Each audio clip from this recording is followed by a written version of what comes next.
guys, so ngayong araw nga ay dumating yung order natin sa Shopee. Ito yung in-order natin na DIY kit para sa ating dishwashing liquid. So ayan guys, pag binili mo to sa Shopee, kit na siya, ibig sabihin kompleto na yung mga gagamitin mo. Ayan, yan yung mga gagamitin mo guys, kasama na dyan pati yung instruction kung paano siya gagamitin. So pag umorder ka nyan guys, marami ka ring choice ng gusto mong flavor. Pwedeng strawberry, pwedeng bubblegum, meron ding lemon. Pero itong in-order natin guys is calamansi ito. So ayan nga guys, prepare ko na yung lagayan natin na may takip na timba. So ang capacity ng timba na yan is 40 liters. Una nga natin nilagay yung SLS guys, or yung SLES, and then sinunod natin itong salt. Ang nakasulat sa instruction guys is wag mo munang ilalagay lahat yung salt. Dapat kalahati lang muna, and then imimekos-mekos natin siya. Ayan, kailangan natin siyang i-dilute. So halu-haluin lang natin siya hanggang sa ma-dilute yung SLS at saka yung salt. So ayan guys, imekos-mekos lang natin. Mababasa natin nga pala sa instruction guys, concentrated daw yung mga mixture na yan. Kaya dapat kapag naghalo tayo, isang direction na lang. So ayan, nilagay na natin yung degreaser.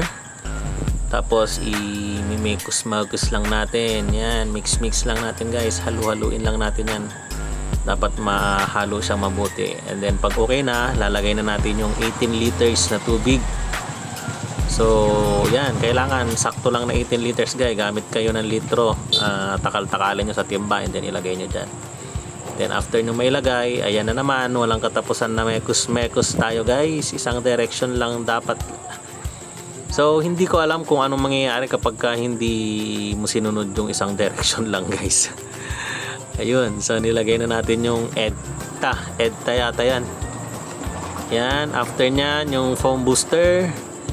Yan, so madali lang naman siyang sundan guys. Makikita nyo naman dun sa instruction kung paano siya gamitin. And then yan, anti-back. Nilagay ko na rin yung anti-back. Yan, ilalagay lang natin yan dyan guys. And then after nyan, imimekos-mekos lang ulit natin. Yan, mekos-mekos lang guys. Mekos-mekos, ang bilis lang nitong gawin guys. Sobrang tipid pa. Then pag okay na, ilalagay na natin yung coloring powder nya. Yan, yung color green, para magkulay green yung ating mixture ng liquid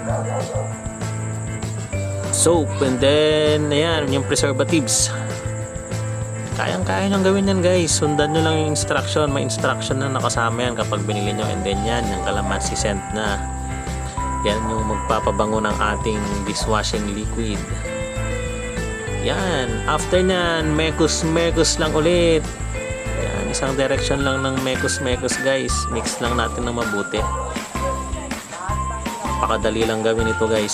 So makakatipid ka pa kaysa bumili-bili ka ng mga takal-takal or litro-litro na dishwashing liquid dyan. Kayang-kaya mo naman gawin guys. So ayan guys, malapit na tayong matapos. Ayan yung salt na natira natin kanina. So ilalagay na lang natin yan. Yang natitira dyan, habang nilalagay natin, na dapat ihalo-halo siya hanggang sa makuha natin yung gusto natin na texture or yung lapot nya. Ganun lang guys, kadali. Ayan, dinagdagan ko pa yung salt kasi medyo nakulangan pa ako dun sa lapot. Yun guys, actually ito pang third time ko na ito na gumawa ng dishwashing liquid soap. Ayan guys, so yung paglagay nga pala ng salt guys dyan sa dulo, pakonti-konti lang, wag na natin ilalagay ng bigla. Ilalagay tayo ng konti, and then titingnan natin, hahaluin natin kung okay na yung lapot na gusto natin. So ayan guys, okay na yung ginawa natin. Para sa akin, sakto na yan, yung lapot na yan. At pagkatapos, tatakpan na natin siya guys. Ayan na, and then yan, nilagyan ko pa siya ng supot. Tinakpan ko pa siya ng supot guys, and then tatalian natin siya. Ayan, tatalian natin siya para hindi sumingaw yung bango niya. Saka ano, ayan, para secure din siya syempre. And then, after nyan, itatabi natin siya ng 24 hours. Yan. 24 hours later. Oh, di ba? Ang bilis lang ng 24 hours. Ayan guys, after 24 hours, bubuksan na natin siya. Yan, makikita nyo na kung anong itsura niya. And, charan! Ayan na yung ating dishwashing liquid soap.